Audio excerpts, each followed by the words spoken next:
Nous entrons dans notre enseignement de ce matin, le troisième message. Le sujet du défilon de Michael avec le diable.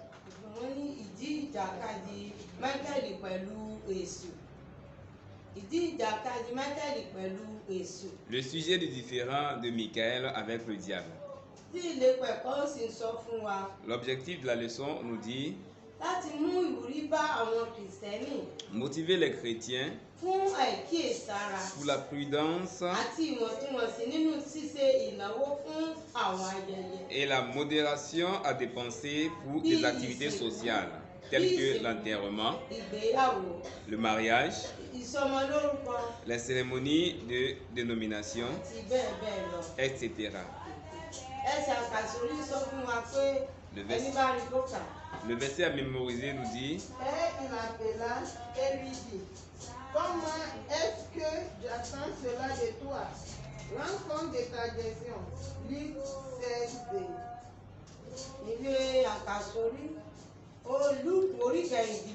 On retrouvera notre verset à mémoriser en Luc, le verset 16, le verset 2.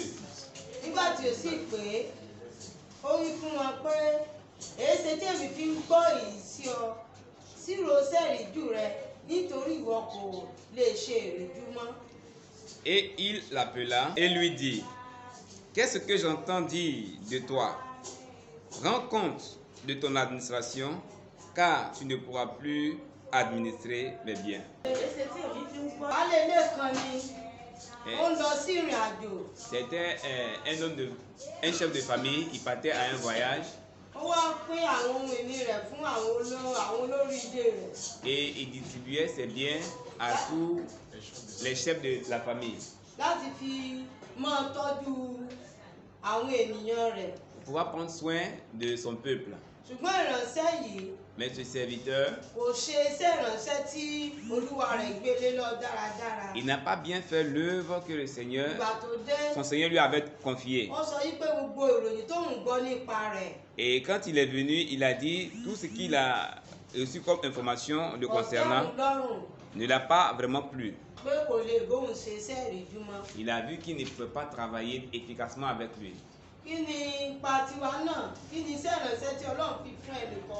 Alors, quel est le ministère que le Seigneur a confié à chacun de nous? Est-ce que nous le faisons correctement? N'est-ce pas ce genre de questions qu'on se pose à notre sujet? Je prie pour toi et moi ce matin. La grâce pour pouvoir bien mener à bien nos missions, pour pouvoir avoir une bonne récompense le jour final. Que le Seigneur nous le donne. Exposition de la leçon. Michael s'est disputé à propos du corps de Moïse avec le diable. Ceci est une autre référence obscure par Jude. Le dernier que nous lisons sur le corps de Moïse est dans Deutéronome, le chapitre 34, du verset 5 au verset 6. Moïse, le serviteur de l'Éternel, mourut là, au pays de Moab, selon la parole de l'Éternel. Et il enterra dans une vallée au pays de Moab, en face de Beth-péor. Mais personne ne connaît la tombe à ce jour. On dit Michael a combattu le diable pour le corps de Moïse. Et ils n'ont pas donné la raison. Le deuxième point nous dit que ainsi Moïse, le serviteur de Dieu, mourut selon la parole de l'Éternel.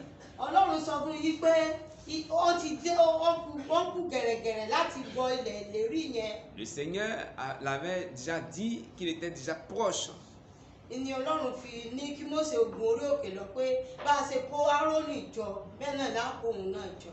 Il était proche de la terre promise et le Seigneur lui avait dit, la main dont on a réuni Aaron, c'est comme ça qu'on va le... nítorí Ọlọ́run sọ fún Mósè wípé kò lè yà òun sí mímọ́ níwájú àwọn ènìyàn wọ̀nyí. Et le Seigneur a dit à Moïse que Moïse ne peut pas le sanctifier devant ce peuple. Ìránṣẹ́ Ọlọ́run sákù ní orí òkè Bótífórì yìí. Et le serviteur de Dieu a rendu l'âme sur la montagne de Bot-Péor. Wọ́n ní kò sì sí ẹni tó mọ bójì rẹ̀. Et personne ne connaissait sa tombe jusqu'à ce jour. Wọ́n ní kò sí ẹni tó mọ ibojì rẹ̀. Et personne ne connaît sa tombe jusqu'à ce jour. Ọlọ́run fẹ́ràn rẹ̀ gidigidi. Le Seigneur a montré son amour à Moïse. Ìdí ni kì í ṣe Mósè nìkan ni a kò rí ibojì rẹ̀. Bẹ́ẹ̀ ni Èlíjà jẹ́ nínú àwọn tí o Bíbélì pé Énókì sì bá Ọlọ́run rìn, a kò sì ṣe kí ni, a kò sì rí mọ́. Bẹ́ẹ̀ náà ni Èlíjà náà. Ce fut le cas d'Enoch et également Élisée qui ont marché de façon intègre devant le Seigneur. Ẹni Èlíjà náà, òun náà fi àjàgbá lọ sí òkè ọ̀run. Élisée est monté avec le char de feu au ciel. Ẹni Èlíjà fẹ́ dọ́gbọ́n sí i, ó ń sọ fún ìránṣẹ́ rẹ̀ Èlísà yìí pé dúró bíbẹ̀ mi ń lọ sí Jẹ́ríkò, dúró bíbẹ̀ mi ń lọ sí bíbáyìí. Il essayait de mettre en retrait son serviteur Élisée. Quand Élie partait, il lui demandait de rester en retrait. Nous ne savons pas où Jude a reçu ces informations concernant ce différend. Il a peut-être reçu une révélation unique de Dieu. Même, nous ne savons pas exactement pourquoi il y a eu une dispute au sujet du corps de Moïse. Wọ́n ní a kò mọ ibi tí Júdà ti gbọ́ ìròyìn rí. Ọ̀rọ̀ Ọlọ́run sọ wípé ó ní àṣírí Olúwa ṣe kí ni, ó wà pẹ̀lú àwọn ènìyàn rẹ̀, ó sì fi àwọn ohun ìjìnlẹ̀ ràn wọ́n. Ẹ̀rí wọ́n ní a kò mọ ibi tí Júdà ti gbọ́ ìròyìn. On ne sait pas où est-ce que Jude a reçu cette révélation. Pé bóyá ó ṣe ó ti rí ìran ọ̀run tí ó tayọ láti ọ̀dọ̀ Ọlọ́run wá. Peut-être qu'il avait déjà reçu une révélation unique venant de Dieu. Ní ń ṣàlàyé fún wa, ṣùgbọ́n wọ́n ní a kò mọ ìdí ìjàkadì náà nípa bó ṣe ń jà sí òkú Mósè. Mais on n'a pas donné la raison pour laquelle il y a eu lutte sur le corps de Moïse. Wọ́n ní àwọn akẹ́kọ̀ọ́ Bíbélì kan ti rò pé Sátánì fẹ́ kí àbùkù kan òkú Mósè kí ó sì gbà pé òun ní ẹ̀tọ́ sí i nítorí pé Mósè ti pa ará Íjíbítì kan. En 5, on nous rappelle que certains spécialistes de la Bible ont pensé que Satan voulait profaner le corps de Moïse et revendiquer un droit parce que Moïse avait assassiné un Égyptien.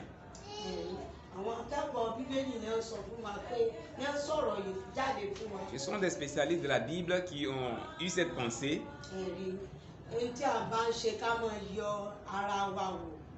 Dans tout ce que nous faisons, il faudrait qu'on se revoie. Regardez où est-ce que le diable était allé attendre Moïse. Nígbà tí a ṣẹ̀ṣẹ̀ pé Mósè jáde pé òun ni yóò jẹ́ olùgbàlà àwọn ọmọ Ísírẹ́lì. Quand on a appelé Moïse et qu'on a dit que c'était lui qui allait être le sauveur des Israéliens. Ẹni tó sì ṣe ní ìgbà náà. Et ce qu'il avait fait en son temps. Ìgbà tí àwọn ọmọ Íjíbítì yẹn wọ́n ní àwọn ọmọ Ísírẹ́lì lára. Il s'est érigé en défenseur pour les Égyptiens parce qu'on maltraitait les Israéliens.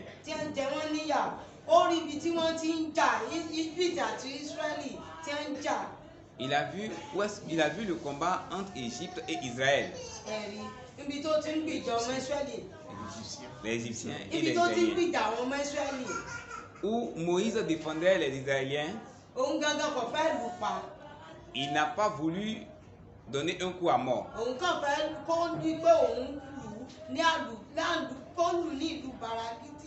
Il voulait juste frapper le serviteur qui portait atteinte aux Israéliens. C'est dans ce moment-là que l'autre est mort. Et regardez depuis le début là, et regardez la période ou le moment où ça c'est venu contre lui encore. Il faudrait...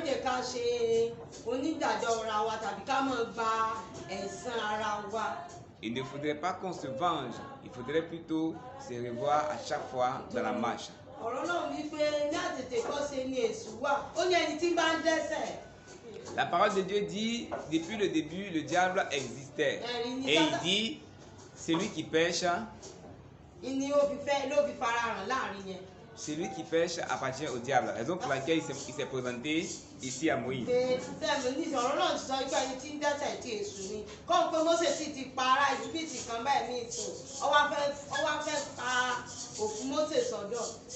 Alors, comme la parole de Dieu dit, celui qui pêche appartient au diable.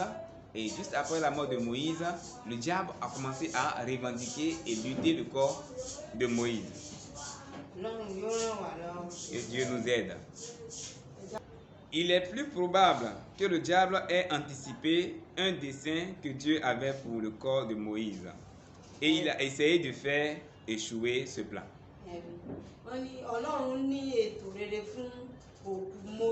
On dit qu'il est probable que Dieu ait un bon plan pour le corps de Moïse. Et c'est toutes ces choses que le diable avait vues. Et il voulait changer le plan de Dieu. Je prie pour toi et moi ce matin.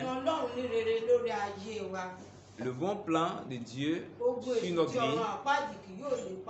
le diable et les œuvres de l'enfer n'auront pas de pouvoir sur eux. Ils n'auront pas de pouvoir sur ces plans au nom de Jésus. Nous savons qu'après sa mort, Moïse est apparu sous forme corporelle à la transfiguration en Matthieu chapitre 17 du verset 1 au verset 3 avec Élie, dont le corps a été enlevé au ciel. 2 Rois chapitre 2.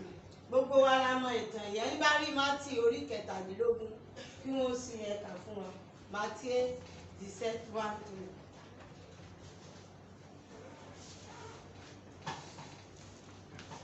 Mátì orí 17 ẹsẹ̀ 1-2. 6 jours après, Jésus prit avec lui Pierre, Jacques et Jean, son frère, et il les conduisit à l'écart sur une haute montagne. Il fut transfiguré devant eux, son visage resplendit comme le soleil, et ses vêtements devenus blancs comme la lumière. Et voici, Moïse et Élie leur apparurent, s'entretenant avec lui. Vous voyez, il a vu le miracle de Dieu. Il avait vu le plan de Dieu pour la vie de Moïse. Et il a lutté pour ne pas qu'il arrive à la terre promise. Et la terre promise du second monde. Il voulait également utiliser sa ruse pour le lui arracher. Mais Dieu s'est montré très puissant. Le Seigneur va se...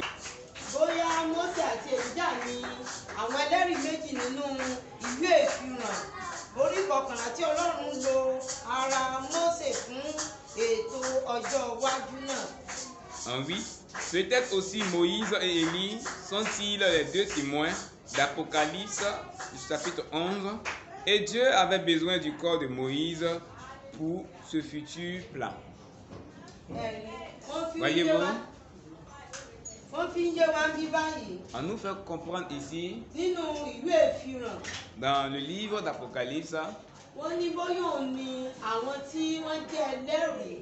dit que ce sont les deux témoins que Dieu aurait envoyés. Regardons le livre d'Apocalypse chapitre 11, qu'est-ce qu'il nous dit?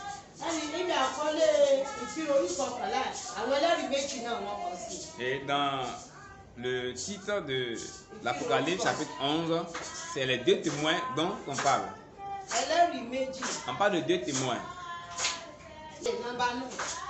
Plutôt le 9e point. Certains autres savants affirment que le diable voulait utiliser le corps de Moïse comme objet d'adoration pour égarer Israël dans l'idolâtrie. Cette suggestion est plus intéressant ici. Ẹ̀ṣẹ̀ wọ́n ní àwọn akẹ́kọ̀ọ́ mìíràn sọ pé Èṣù fẹ́ lo òkú Mósè On dit à certains savants qui disent que le diable voulait utiliser le corps de Moïse gẹ́gẹ́ bí ohun sísìn láti máa sìn comme un objet d'adoration láti mú àwọn ọmọ Ísírẹ́lì ṣìnà sínú ìbọ̀rìṣà. pour égarer les Israéliens dans l'idolâtrie. Ẹ̀rí ó ní àbáyé ó wuyì. On dit que cette suggestion est vraiment intéressante. C'est sûrement l'une des raisons pour laquelle on n'a pas vu la tombe de Moïse. Parce que s'il voyait la tombe de Moïse, le diable allait les inspirer de mauvaises pensées encore pour adorer la tombe de Moïse.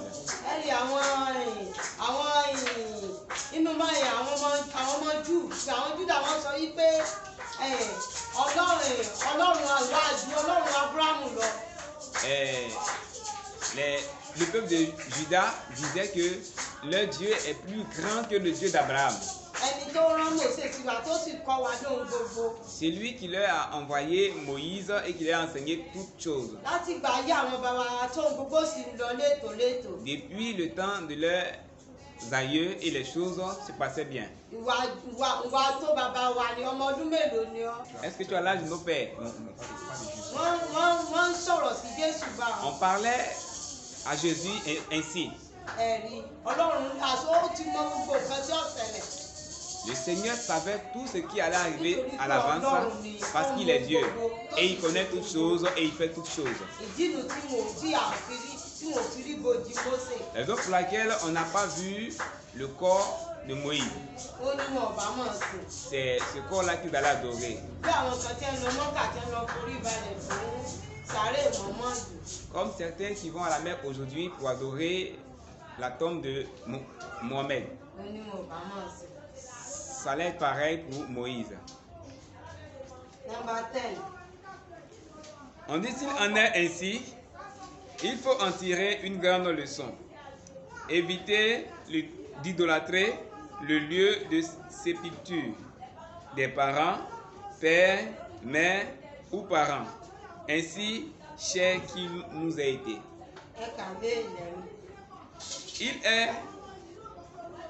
Il est courant de voir beaucoup de gens qui ont transformé leur père ou leur mère en idole.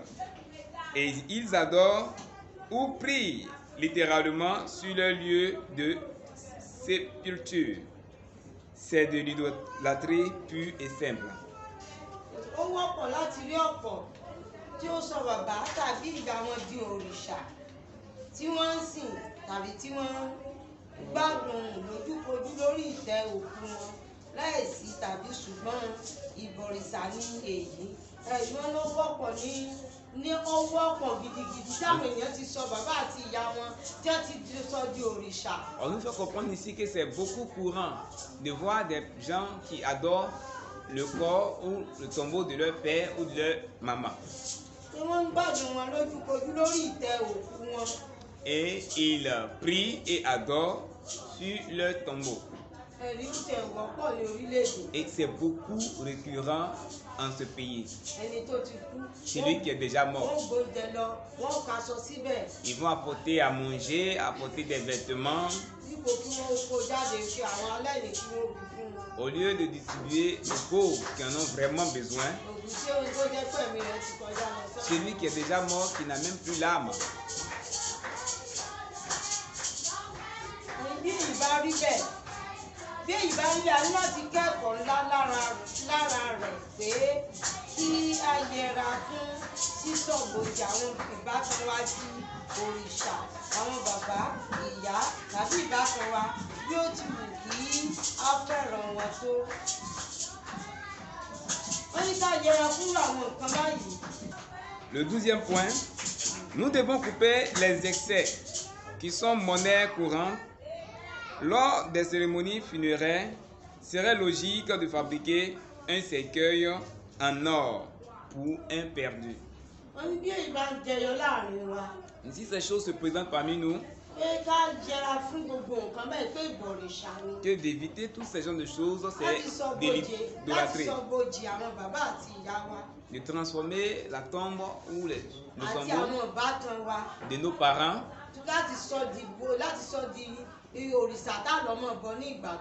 de transformer ça en idole et peu importe l'amour qu'on a pour eux. On doit éviter ces choses. Celui qui est mort est déjà mort. On dit il n'est plus là. Jésus n'est plus parmi les morts. Le mort est déjà mort, il est déjà à sa place de mort. Et on doit aller à la recherche des vivants.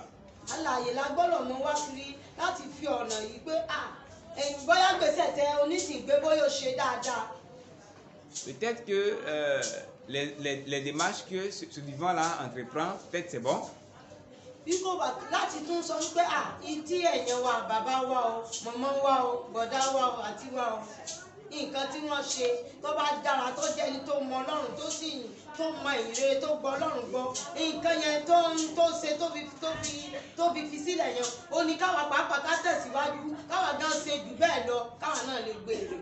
On devrait prendre pour exemple les perdus, c'est-à-dire les morts. Ce qu'ils faisaient qui était bon, copier sur eux, et quand ils faisaient aussi des choses qui n'étaient pas bonnes, prendre un moment pour méditer là-dessus.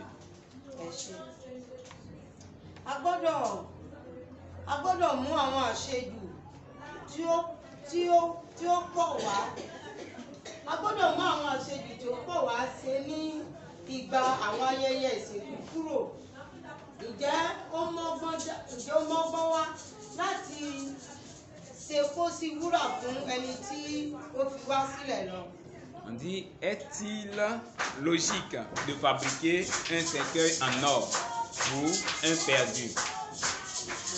On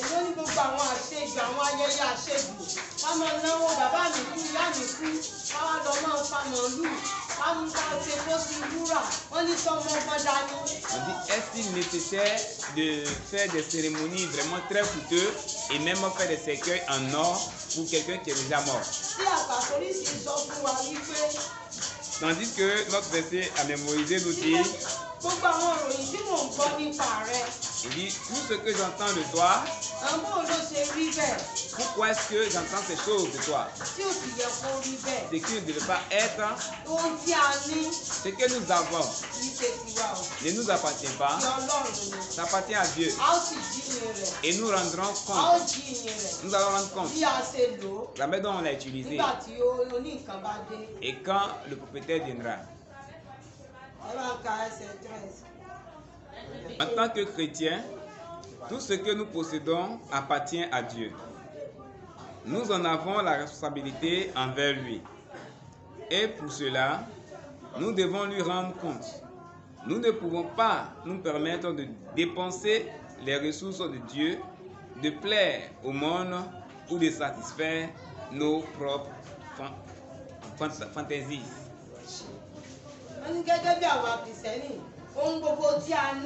On dit en tant que chrétien, tout ce que nous possédons, tout ce que nous sommes, c'est pour qui?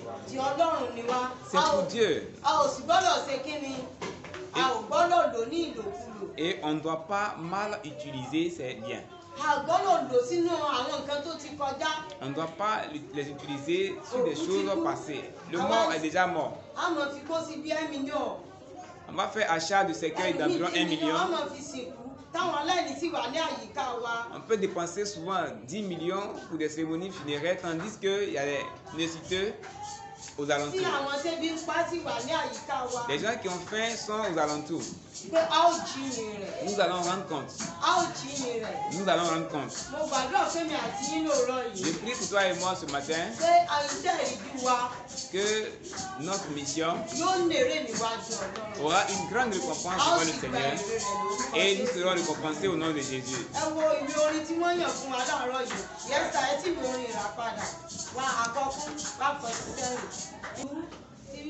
sọ fún wa láàárọ̀ yìí kí Ọlọ́run kó ran èmi àti yín lọ́wọ́. Que le Seigneur nous bénisse. Wọ́n nígbà Jésù dé láti fi èrè fún wa. Et quand Jésus viendra avec Yálà l'expédition, ọ̀sán àbálẹ́ que ce soit matin ou le àbí soir, ọ̀gànjọ́ òru que ce soit la nuit, yóò wá bẹ́ẹ̀ mi àti yín. il viendra te voir Kí toi et moi. àtòótọ́ sọ́nà. Est-ce que nous veillons en vérité? Yóò wá lè sọ pé mi àti yín wípé Est-ce qu'il pourra te dire, toi et moi, àṣetán vous êtes prêts? Ọlọ́run yóò ràn wá lọ́wọ́. Que le Seigneur nous aide.